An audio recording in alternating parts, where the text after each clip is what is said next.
fazer caixa. No meio disso tudo, tá? A gente teve aqui a presidente de Cleveland, do Fed, né? Que é a Beth Hammack, que ela deu uma entrevista na CNBC. Eu não vou passar nessa entrevista toda aqui, mas ao longo dessa entrevista, ela confirmou pra gente que o Fed, ele não só vai limitar os serviços de banco para o setor de... Ele derrubou as regras que limitavam os serviços de banco para o setor de criptomoedas. Então agora os bancos dos Estados Unidos eles vão ter ali uma possibilidade de conseguir fornecer serviços de criptomoedas para os clientes, vão conseguir fazer custódia de criptomoedas para as empresas e vão abrir um leque de possibilidades aí para a gente conseguir ter mais investimento, mais dinheiro entrando no mercado das criptomoedas.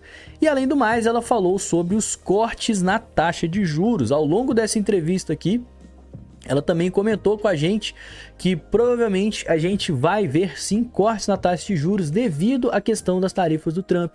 Eles não vão esperar o grosso entrar, né? Eles não vão esperar de fato a inflação subir para a gente ver cortes na taxa de juros. Eles já querem se antecipar cortando a taxa de juros para que a gente não tenha uma inflação muito alta e uma possibilidade ali de recessão. Então eles já querem flexibilizar isso, e isso também fez com que os mercados dessem uma animada.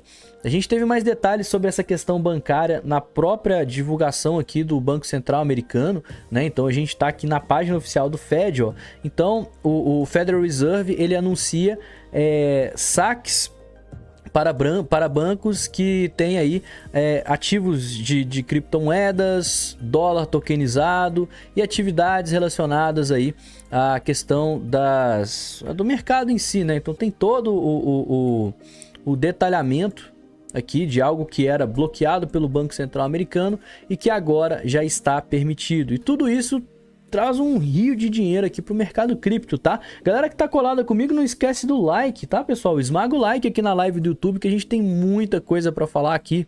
Muita coisa mesmo. Inclusive, ontem na live a gente falou sobre o Paul Atkins assumir e como que isso traria muitos benefícios para o mercado cripto nos Estados Unidos.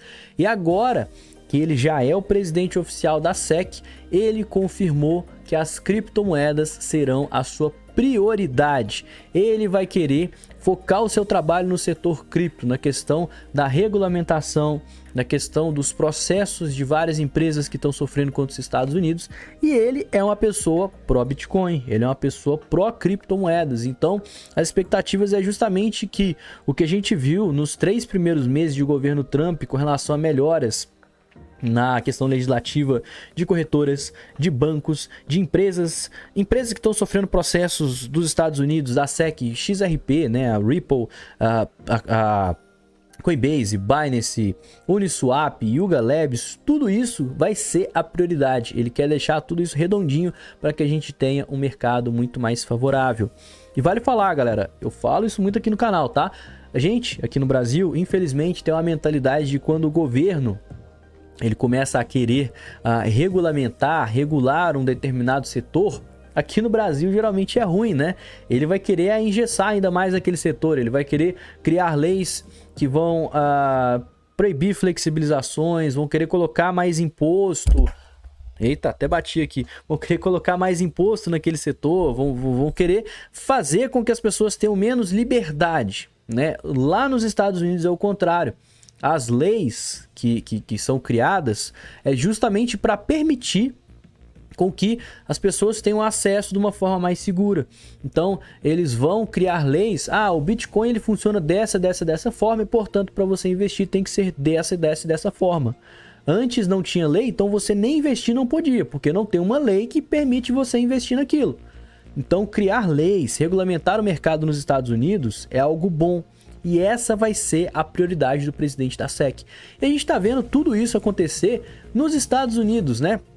Falar de corte na taxa de juros, Banco Central derrubando regras, permitindo, flexibilizando o serviço do Banco Central. Novamente o presidente da Comissão de Valores Mobiliários falando que a sua prioridade vai ser criptomoeda. E como a gente vinha falando desde antes do Trump ser eleito, desde antes do Trump assumir, quando a gente tivesse um governo mais pró-criptomoedas nos Estados Unidos, A alta não aconteceria por conta dos Estados Unidos. Não é os Estados Unidos que vai regulamentar o mercado, que vai fazer com que as empresas comprem Bitcoin e vão colocar muito dinheiro no mercado cripto. Não é isso que vai fazer o Bitcoin explodir. Mas isso vai servir de pressão para outros países tomarem medidas similares. E a novidade que a gente teve é justamente que o Japão agora está considerando criar uma reserva estratégica de Bitcoin, seguindo exatamente o que os Estados Unidos fez. Então, os Estados Unidos, o maior país, a maior economia do mundo, criando uma reserva estratégica de Bitcoin, mesmo que os seus concorrentes ou parceiros comerciais não sejam adeptos ao Bitcoin, não gostem, eles vão se sentir pressionados. Se os Estados Unidos está fazendo isso e o Bitcoin começar a subir, eu vou ficar de fora, os Estados Unidos vai lucrar. Eu preciso estar dentro disso. Se o Bitcoin cair, os Estados Unidos eu me ferro, mas os Estados Unidos vai se ferrar junto. E ali a gente está falando da maior economia do mundo. Então isso vai pressionar outros países a fazerem o mesmo, né? Isso vem acontecendo ao longo da história, né? O país que adotou ouro, todos os outros começaram a adotar, né? Começa ali uma corrida para ninguém ficar de fora dessa questão. O país que começou a comprar títulos dos Estados Unidos para fazer um caixa em dólar para se precaver de crises e deixar sua moeda mais forte. Todo mundo começou a fazer, né? Então, quando a gente tem uma tendência começando, os demais